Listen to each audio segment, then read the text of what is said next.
Collaborative Research Conference 2013 and the launch of the Sri Lanka-Japan Study Center. スリランカと日本の関係は歴史を遡って17世紀の訪れた日本人の冒険業者から始まりました。2030年に両国の外交関係が60周年を迎えました。それを会議に学術交流の強化のために重要なステップを取れて、その収支としてスリランカ日本共同見解外貨を開催とスリランカ日本研究センターの対地会議がありました。Ladies and gentlemen, welcome to the conference on Sri Lanka-Japan Collaborative Research 2014. SLJCR-2014 strives to create a common platform to present, discuss and exchange ideas on collaborative research between Sri Lanka and Japan, as well as other South Asian countries, to advocate, encourage and create an open dialogue between Sri Lankan and Japanese researchers on studies between two countries by which knowledge can be shared for better livelihood.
We are delighted to have you here today to participate and share in the Sri Lanka-Japan Collaborative Research 2014, organized by Sri Lanka-Japan Study Center, University of Peradeniya.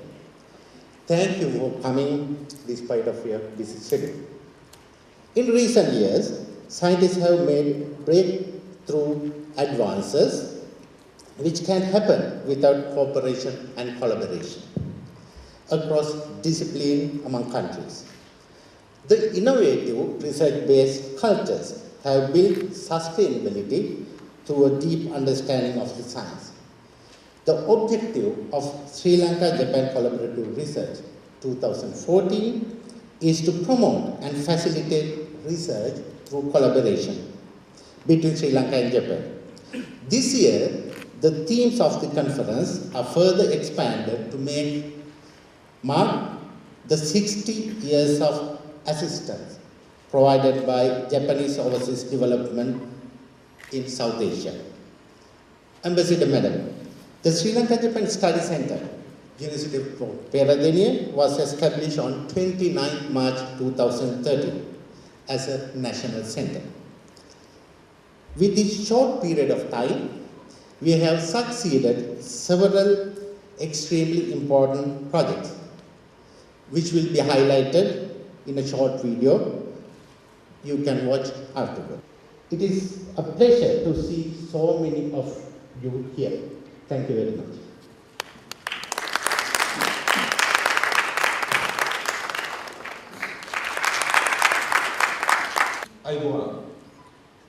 I'm Norio Tanaka, Saitama University.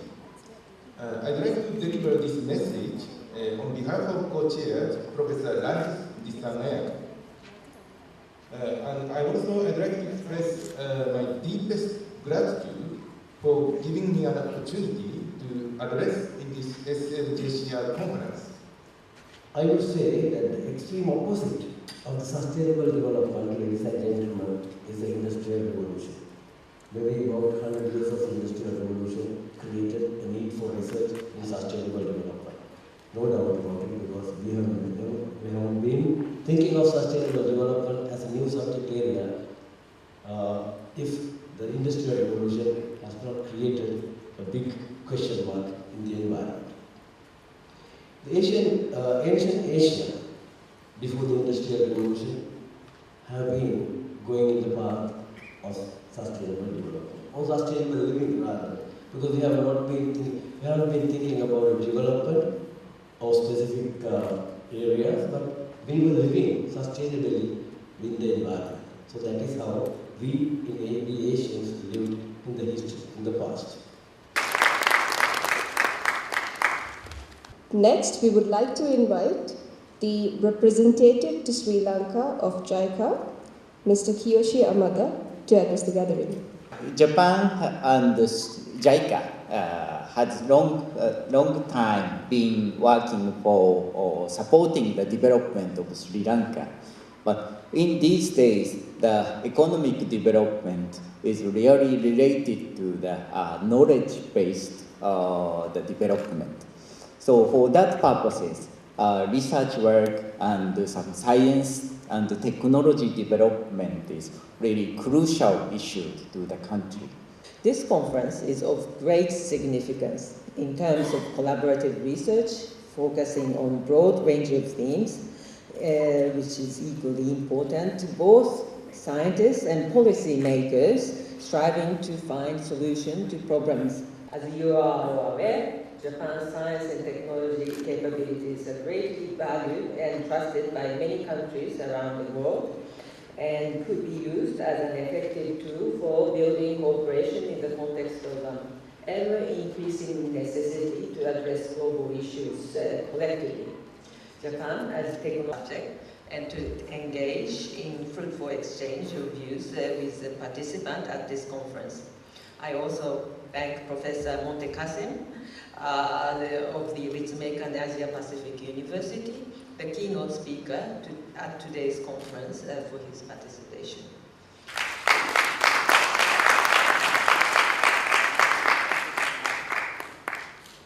Key words I would like you to remember is this word engine. What is this engine?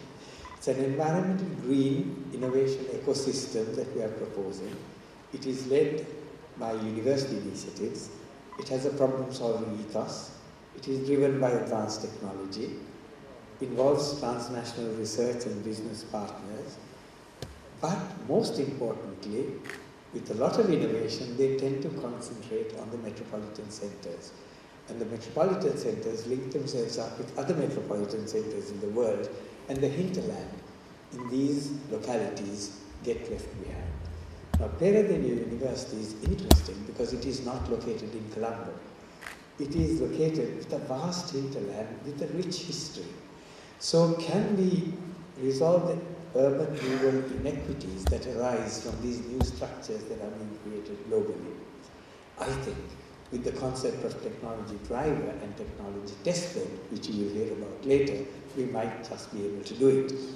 Now, the projects I'm going to talk about cover climate change adaptation, which was mentioned also by Deputy Ambassador Okai, biodiversity conservation, and energy and resource efficiency improvement. And you could see that all of these three are interrelated. And sustainable development is at the core of this challenge. My topic title is the development of appropriate technologies for pollution control and environmental restoration of solid waste landfills. And then first, I give you a small information of the waste. What is a solid waste? And then that is unwanted and unrequired material arising from human and animal activities, your activities. Actually, we are discarding a lot of waste every day.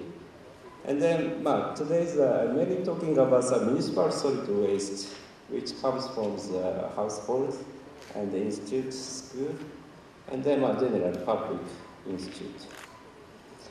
And then what is the characteristic of waste is a very variety. And this is one example of waste composition in Sri Lankan household. First of all, kitchen waste is around 74%, garden waste is 5%, and then paper waste 7%, something like that. It's a very, composition is a very variety. Thank you, gentlemen. Professor Ranjit, if you would like to head this way, ladies and gentlemen, to deliver the vote of thanks. The other pillar of this conference co-chair, Professor Ranjit Disanayake. It is my great pleasure and a duty to thank those who helped to have the successful conference on Sri Lanka-Japan collaborative research. I know many of you have traveled a long way to be a part of this important and interesting event and to stay with us today. I would like to thank for your special making this commitment to be in Sri Lanka, those who come from Japan. And I must thank Ms. Asaki Oki for gracing this occasion as a chief guest of the event. Dear Madam, our aim of this conference is to share the knowledge between the local and Japanese researchers in the field of sustainable development, which is very relevant today. Then I would like to thank the two keynote addressers and very important research, and especially this research and all the information are much relevant to the Sri Lankan scientists, and most of the thing has been done and much connected to the Sri Lankan scientists. Therefore, it is very relevant rather than talking about the more technical stuff, of course important, but today as we are trying to build a gap between the collaborative research between Sri Lanka and Japan.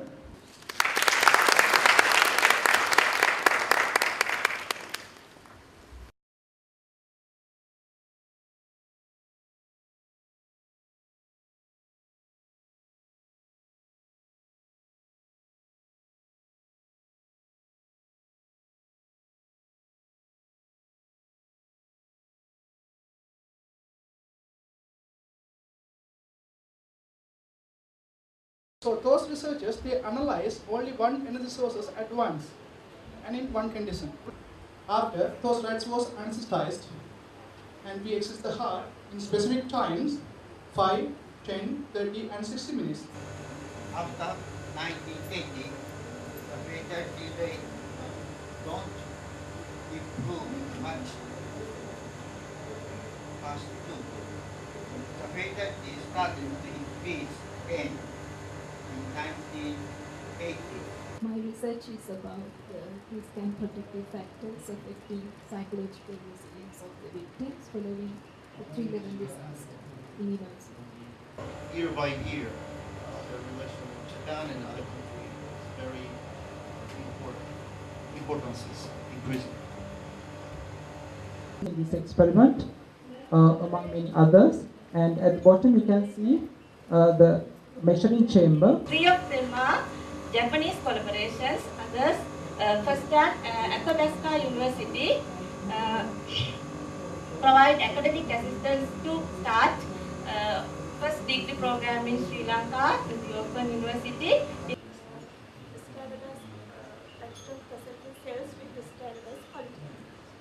Therefore, several research groups have established antigen presenting cells. A PFBC in of this HMS model, first we check this agroecological zones in the basin, there are different zones. And also for the catchment properties, soil conditions, we use soils of the intermediate zone of Sri Lanka. Subjected to authorization and the pre-drying to use the material for further study. We have completed this project and now we are on the ground and we are running the company and we just in the process of implementing. So this is something not very academic. Where we found in the first half of the diester stage, the increasing progesterone concentration and the minimal estrogen suppress the activity of peripheral blood mononuclear cells. Agro means anything related to agriculture. And GO is the trade name, brand name. We are trying to give a new system which goes with the meaning of wisdom. So that upper watersheds areas, especially in Nuwara and part of the Baduna district, is highly susceptible for the soil erosion conditions with basically due to the agricultural and plantation sector. We selected 3 manufacturing companies operating in Sri Lanka. Our data collection is basically based on the document evidence and some field receipts and also some semi-structured interviews. Some of the examples in the world for direct agricultural marketing systems, of course, it was started in Japan by roadside markets, and then we saw some initiatives where the universities have got involved in establishing a direct market in Kasasat University, Thailand. It is called Farmer Shop. This is my sampling design. So I give the chronological sampling from the morning time to evening time using different transects as I have shown you. So these are the methods that which I have followed. These are almost consistent with the US JGO protocols. And this is why we started the so-called Tohoku Ecosystem Associated Marine Sciences team to stand for this one. Since January 2012. And so it's about 4 years. Yeah, soon for 3 years. Anyway. So my objective was to see the effects of diurnal tide fluctuations on water quality for both confined as well as non-confined aquifers. The irrigation system in Japan remains significantly different from other countries, from other developed countries. There's possibility of overcharge, then high cutoff voltage. We have to optimize the mass balance and introduce suitable attitudes to optimize the performance. And thank you very much. All are solidified after the treatment. This is an XRD. This is original asbestos. Asbestos gives a sharp peak near 10 degree and 25 degree. And some of the studies we did in Sri Lanka and the challenges we have and why we need to do something to set up some standards. As you know, if you want to assess the climate change, the only way we can do is by using different models because we have no other way of predicting the future climate. We have another important event that is awarding certificates for the presenters. I would like to call upon Professor Toshimuro Nagoki to give away the certificates on the theme Health and Hygiene. RP Vicha Rajapaksha. I collect. These are my supervisors. Okay.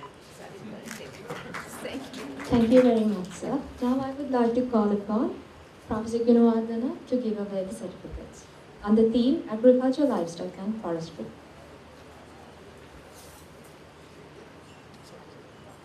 Chandrika Disanaika,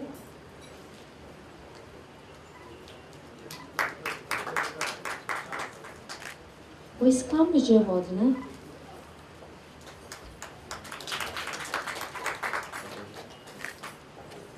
Manoj Kodikara,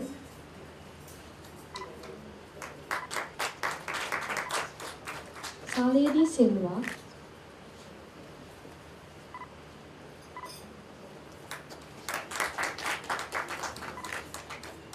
Pubuduni S. Bandara,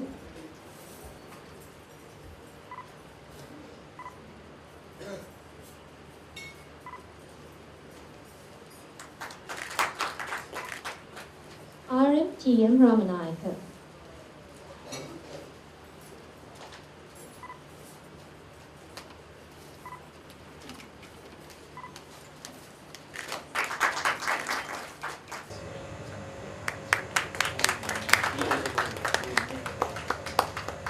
And for Professor Kogure for importance of Tohoku ecosystem, associated marine sciences as a research program to incorporate into preparedness to tsunamis and other natural disaster mitigation and monitoring plans in Sri Lanka.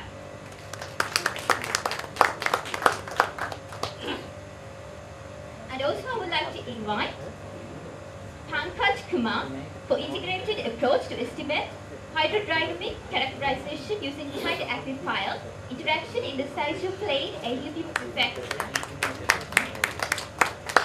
Thank you, sir. Professor Nanda Gunawardana for development of novel capacitors using alpha MOO3 hollow nanosphere anode and graphite cathode.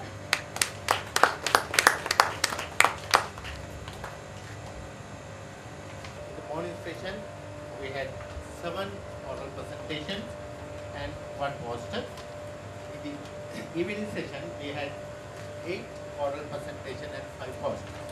I would like to thank the presenters for their presence and presenting valuable data. And then I would like to thank the assistant chairperson, Professor Srikant Hera, Professor Ken Hamamoto, Professor Tabata, and Dr. Madhuru. Thank you very much.